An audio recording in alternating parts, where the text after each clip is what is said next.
Akhirnya ya, 6 bulan gue nungguin film ini dari Desember 2023. Sekarang tayang di Netflix, Godzilla Minus One. Ini sempat di PHP-in kita ya, buat tayang katanya di Prime Video, tapi nggak taunya di Prime Video Jepang. Makin dibikin penasaran dengan dia menang Oscar juga. Jadi, tapi bingung kita mau nonton di mana. Dan gue yakin, gue juga disinggung di shorts video gue waktu itu. Kalau kalian-kalian nih pada cari cara kreatif buat nonton ya. Untungnya gue masih bisa menahan diri, karena kalau gue tonton juga, gue nggak bisa ada hype gitu loh buat ngobrol sama orang-orang yang emang pengennya nonton legal. Tapi ya udah, akhirnya rilis juga di Netflix dan ada banyak yang bisa kita bahas kali ini. Karena gue bakal ngebahas ending dan gak ada post-credit scene, ending, dan kita breakdown apa aja yang ada di film Godzilla Minus One ini. Tapi sebelum gua mulai, spoiler warning dulu buat kalian, karena emang di sini gua bakal kasih plotnya semuanya dan kita bahas endingnya juga. Jadi kalau kalian belum nonton dan nggak siap buat spoiler, tonton dulu videonya, sekarang udah ada, dan setelah itu balik lagi ke video ini. So, kalau udah siap buat spoiler, langsung aja bareng gue Rian, let's explore this universe.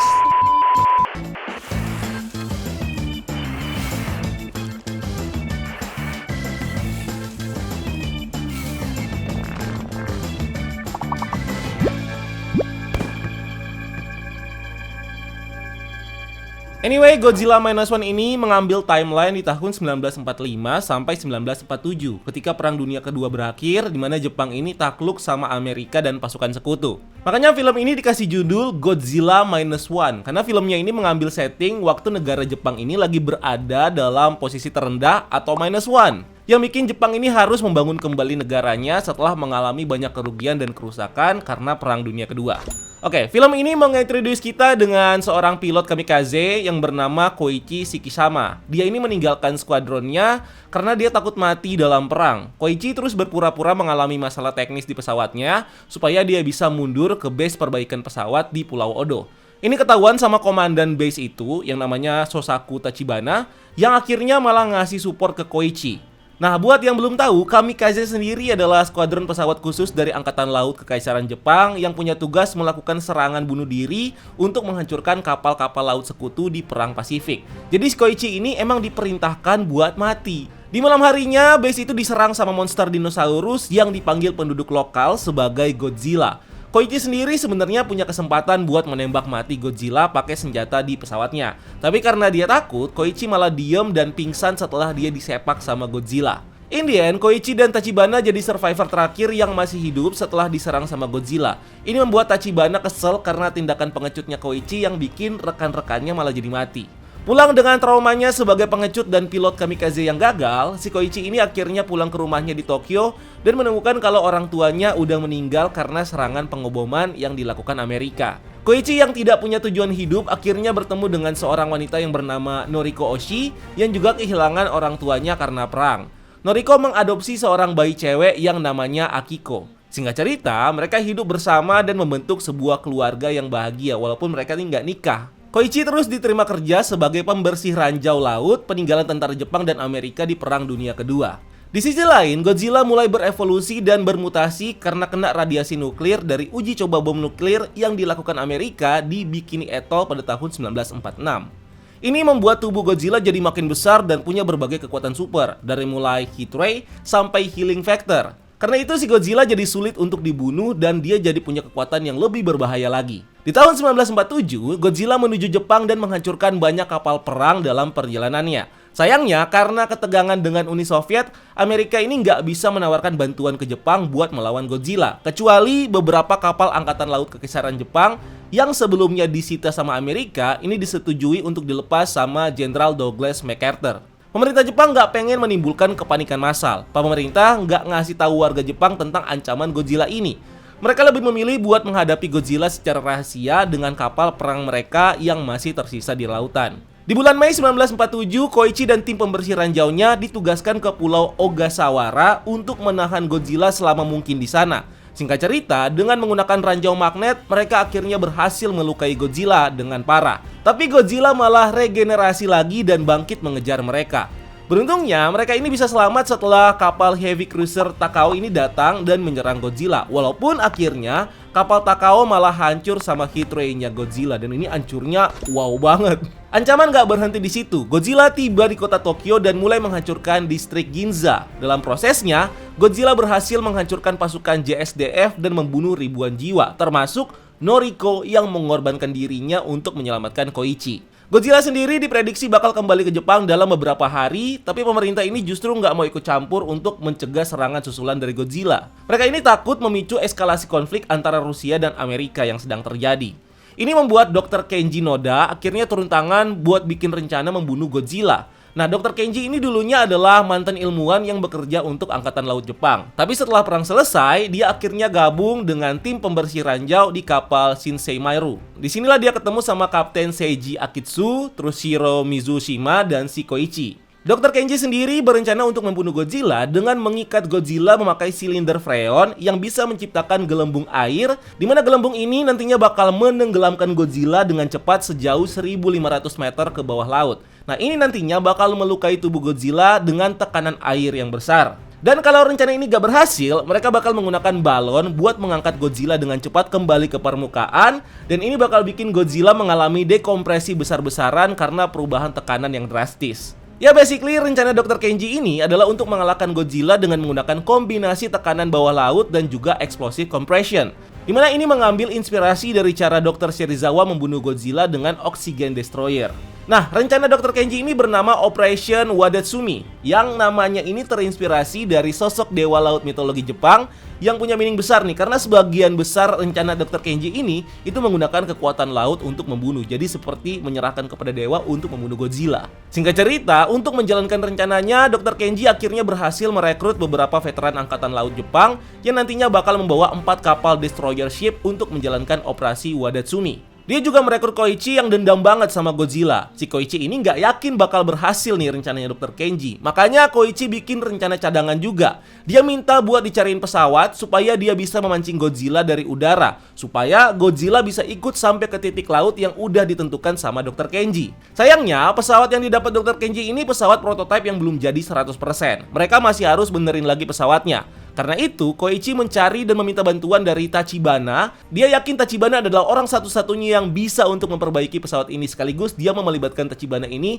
untuk membayar hutangnya dia, perangnya dia di masa lalu. Dia juga sekaligus meminta diam-diam untuk memasang peledak di pesawatnya supaya si Koichi ini bisa menabrakkan diri ke mulutnya Godzilla dan ngeledakin Godzilla dari mulut. Awalnya Koichi dan pasukan Dr. Kenji ini berhasil menjalankan misi mereka dengan smooth. Godzilla berhasil ditenggelamkan. Tapi ternyata itu nggak ngaruh. Dijalankanlah rencana cadangan buat ngangkat Godzilla lagi ke permukaan, yang bikin Godzilla sempat membeku. Setelah dapat bantuan dari banyak kapal kecil buat narik Godzilla, ternyata Godzillanya nggak mati. Dia bersiap buat menembakkan heat ray-nya ke semua kapal yang ada di sana. Tiba-tiba, Koichi dengan beraninya mengarahkan pesawatnya ke mulut Godzilla dan meledakkan kepalanya. Nah, ini bikin heat ray-nya Godzilla ini jadi tertahan dan akhirnya overload sampai menghancurkan tubuh Godzilla. Koichi sendiri sebenarnya berencana untuk melakukan serangan bunuh diri dengan pesawatnya ke mulut Godzilla, tapi Tachibana justru mencegahnya dan ngasih tahu tentang fitur kursi pelontar dan parasut yang ada di pesawatnya. Ini akhirnya berhasil dipakai sama Koichi untuk kabur sebelum pesawatnya masuk ke mulut Godzilla. Setelah pertarungan selesai, Koichi akhirnya menerima sebuah telegram yang mengabarkan kalau Noriko ternyata masih selamat dan dirawat di rumah sakit. In the end, Koichi dan Akiko pun akhirnya bisa ketemu lagi dengan Noriko dan kayaknya bakal dinikahin nih. Di sisi lain, film ini ditutup dengan ending yang shocking, di mana ada sepenggal daging Godzilla yang tenggelam. Daging ini mulai beregenerasi dan ini kayaknya ngetis kalau Godzilla bakal hidup lagi dan bakal meneror Jepang lagi. Oke, di ending ini kita bisa ngeliat kalau si Koichi ini akhirnya memenangkan perang yang ada di dirinya dia. Ini karena trauma waktu dia gagal tugas dulu sebagai pilot kamikaze dan juga waktu kejadian di Pulau Odo. Nah, di sini dia akhirnya menemukan kemenangan gitu kan, jadi lebih tenang, jadi udah nggak trauma lagi dan dia udah siap nih. Apalagi dia ketemu lagi nih sama si Noriko yang ternyata masih hidup di bagian ending gitu kan, dan kayaknya dari sini mereka bakal menikah karena antara kedua orang ini, antara Noriko sama Koichi ini sama-sama menyimpan perasaan sebenarnya.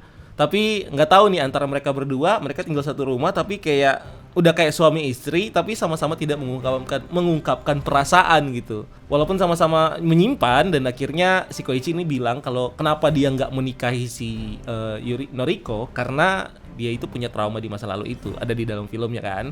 Nah, terus si Noriko, ini pertanyaannya kan gimana dia bisa selamat? Nah, kalau yang gue lihat ya, ini memang ada hubungannya sama tato yang ada di lehernya Noriko nantinya. Tapi kalau misalnya kita buang tatonya itu, ini kita bisa bilang kalau dia terbang dan dia tuh kena puing-puing gitu.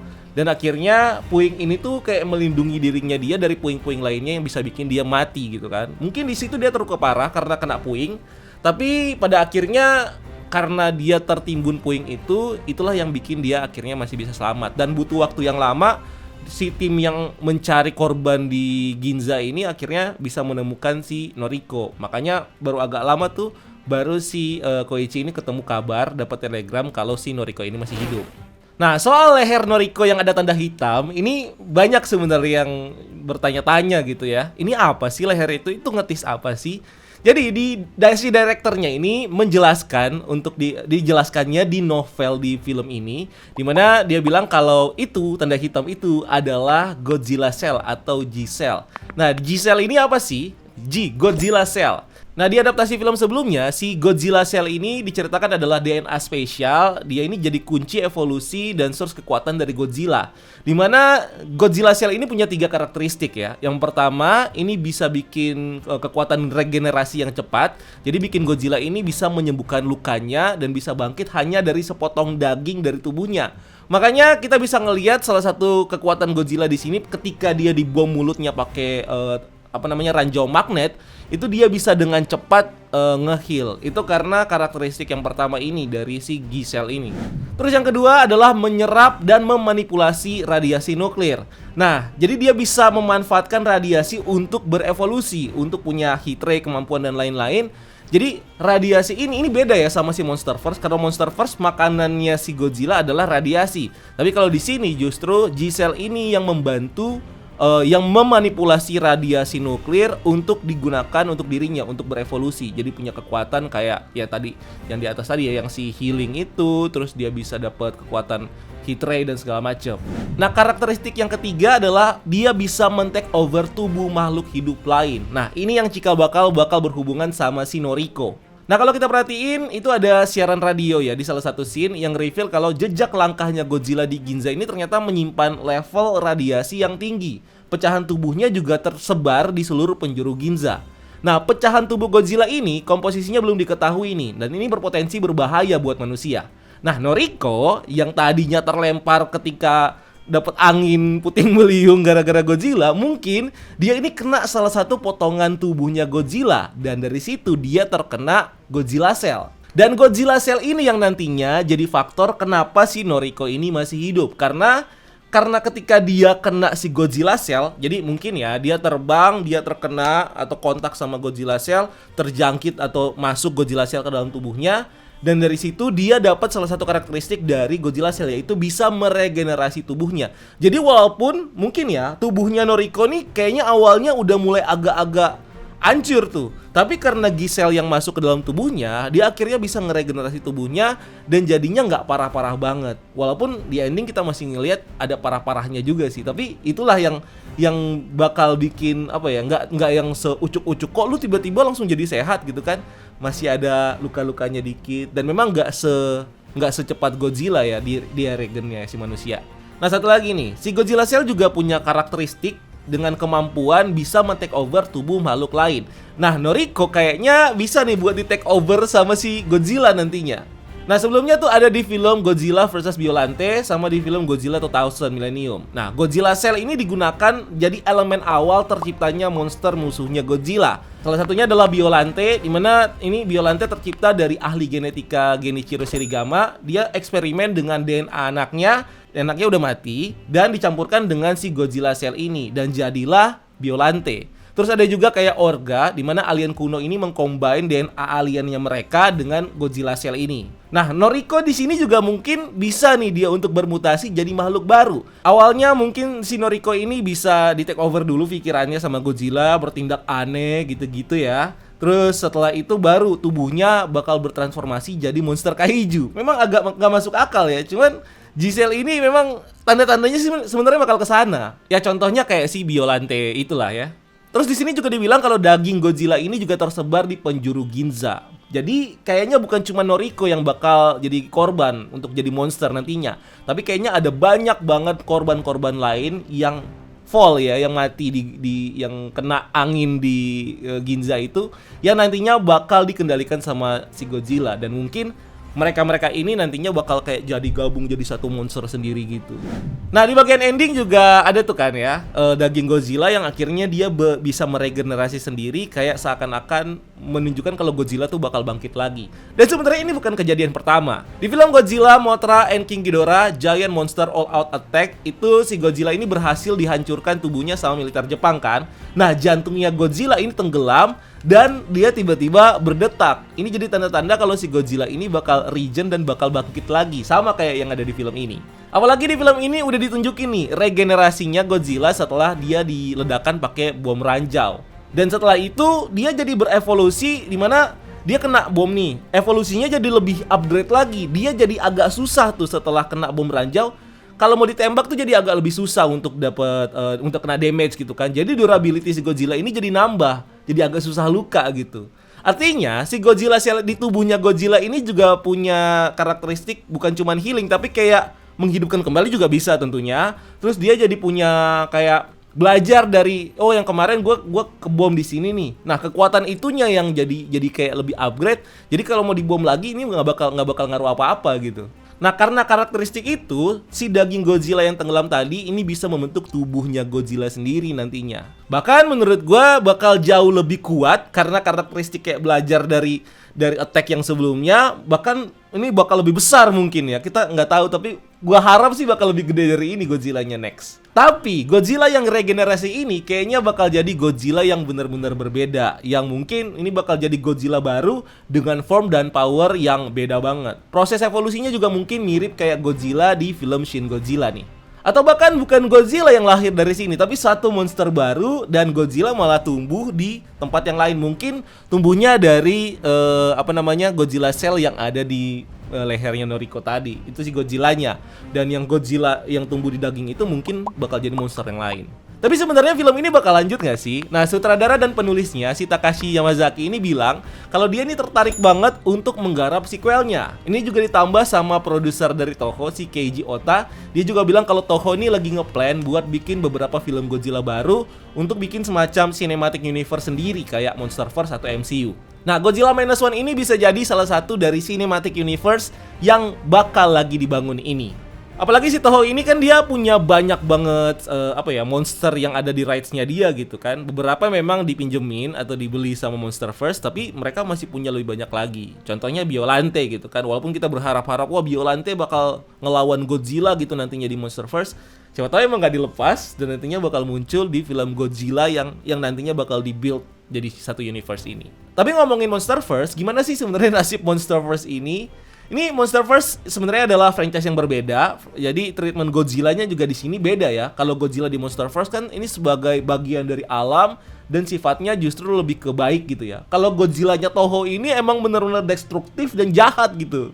Tapi ada satu yang menarik yang nyambung sama Godzilla yang ada di Monsterverse dari Godzilla Minus One ini. Di Monsterverse ada tuh diceritain kalau uji coba nuklir di Bikini Atoll tahun 1946 ini yang membangkitkan monster-monster seperti Godzilla untuk bangkit. Tapi kalau di sini referensinya sama, masih uji coba nuklir di Bikini Atoll 1946. Ini sempat bikin gue mikir, jangan-jangan ini adalah gap waktu atau sisi lain dari Godzilla setelah kejadian Bikini Atoll, di mana dia ke Jepang, ngancurin Jepang dan lain-lain, terus nantinya bakal nyambung sama si Monsterverse gitu kan. Tapi ternyata emang beda banget karena di sini dia dari bentukannya aja udah beda gitu kan, walaupun keytrain-nya juga sama, biru-biru gitu kan. Tapi dari sini memang referensinya agak gua nggak tahu ya, ini emang sengaja disambungin atau gimana. Tapi emang beda. Kalau misalnya mau dibilang beda, jelas beda. Cuman mungkin kayak mencari satu line roll atau satu benang merah untuk orang berpikir kalau ternyata Godzilla yang ada di Monsterverse sama yang ada di Jepang ini Sebenarnya ada kemungkinan sama. So, itu aja yang bisa gue bahas dari ending Godzilla Minus One ini. Kalau kalian punya pendapat atau teori atau apapun itu, silahkan tulis di kolom komentar di bawah dan kita diskusi rame-rame. And thank you udah nonton video ini. Jangan lupa untuk like video ini dan subscribe buat ngedukung channel ini. Cari kita juga di TikTok dan di Instagram karena kita juga bikin konten di sana. Dan jangan lupa lakukan satu kebaikan hari ini. See you on the next video. Gue Rian, until next time, keep exploring the multiverse.